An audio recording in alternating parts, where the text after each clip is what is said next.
Hello, and welcome to Weekly News. I'm Armin Melican. And I'm Robert Collins. Today's top story, David Harris and Tyler Wood take us behind the scenes of the Haverford School's recent production, A Midsummer Night's Dream.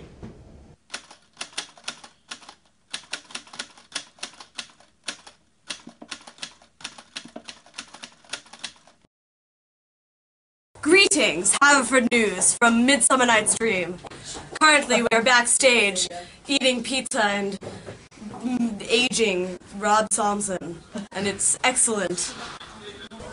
Benedict XVI and John Paul II.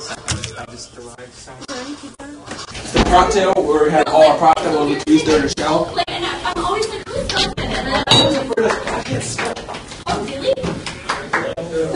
I have no idea what you're talking about. So, why are you putting makeup on for this? Well, because Mr. Clarion came up with this clever idea that all the fairies are statues in Central Park, so I am getting my face painted to resemble a stone statue. First time off the stage. Giant bridge, I think it's being painted. Don't really know. Now, do it. Say hi. Wave. I have enough money for that. Yeah, $10. Oh! Wait, you're leaving. So here with Taylor Mansman, representing Mr. Bowen. So who is Demetrius, the character you're playing? I think the costume says it all. Ray-Bans are a key asset. I don't really have to act, I just have to look good on stage, and that's it. This is how we do it.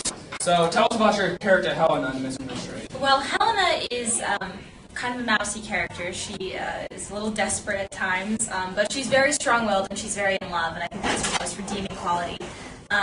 She's really passionate. She really honestly cares about Demetrius. But besides that, she's very quiet, very modest, and yeah, she's a good character. Marcel, where do you get your inspiration for your role as sexy womanizer lion? Meryl Streep. Well, Puck, a lot like Jesus, is a, happy fellow. He goes around spreading good news and word, cheer all around, much like Christ. This play is a freight train from hell. You can do my... This is Dava, our makeup artist. She's not looking. She's not looking at us, though. But she did this. She did all of that. You can't see. She did that, too. She did this. Dava did all of this. Dava, can you look at the camera? That's Dava. She does all the makeup. She's amazing.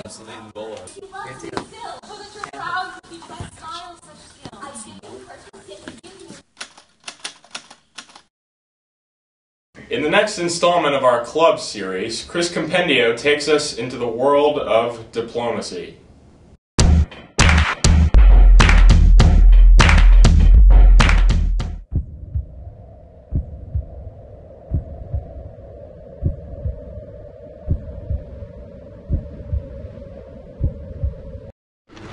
This is diplomacy.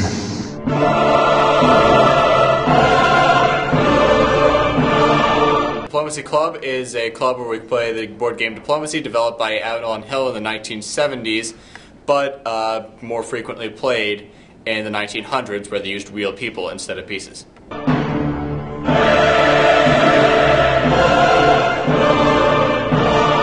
People will get out some increased skills in public relations. They'll be able to know how to talk to people, how to get what they want, and most importantly, how to tell who their true friends are.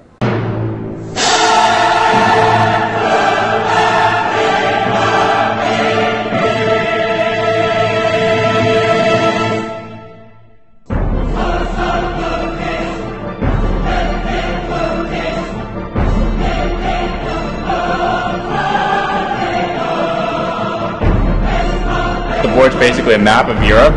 It's split into separate countries.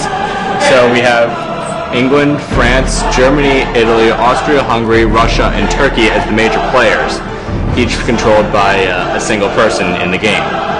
We have an eighth person in the game called the Game Master, who takes in all the orders for all the other countries and enacts them on the board.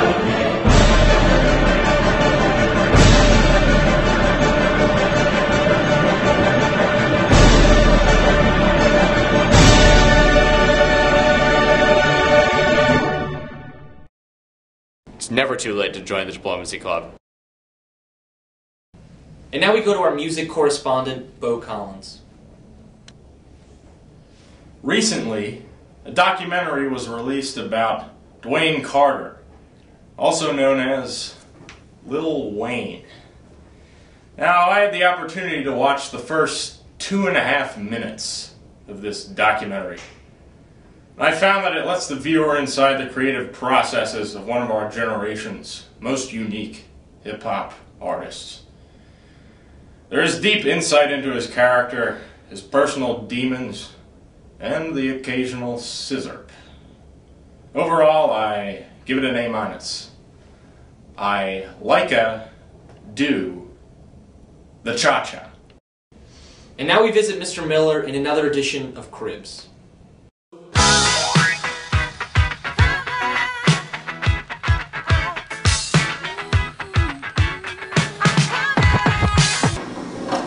Do ye not know that none shall pass? Come into my den. Hi, I'm Mr. Miller. Welcome to history. Let's take a little look around the room. It does look like a boy's history room, does it not? Over here, getting here you have the collection of helmets of, these are replicas, going all across from 300, right? Going all the way through Spanish, going all the way down to World War I German.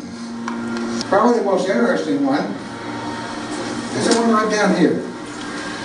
This is an authentic U.S. Air Corps pilot's helmet from World War I. It was worn actually by my brother-in-law, not back then, but he used it as a skydiving helmet. You all know how a grenade works, don't you? You don't pull the pin to make it go off. When you pull the pin, all that does is make it where the spring thing can come off. Because when you hold it in your hand and you pull the pin, okay, once you have released it, this comes off like a ping, and that's what arms it. So you can actually pull the pin, and you can hold it for a lifetime, and it would never go off. Do you remember, James, the only 2 real guns they brought in? Yes. They were real muskets. They were heavy. Very heavy. 1826, 1876, both Springfields. One was a muzzle loader, and one was a breech loader. And I wanted the boys just to feel what they were really like. They wouldn't shoot. This is an Air Force high altitude, low opening parachutist. You know, you see all his gear, the oxygen mask, because it goes out about 25,000 feet in the air.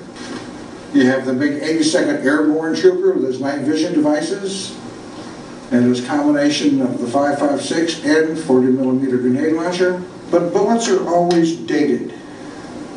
These are interesting because this one is dated 18, which meant it would have been from what war? World War I. This one is dated 42. Would have been from what war? World War II. They're fun. We about set? All right, thank you. Thank you very much.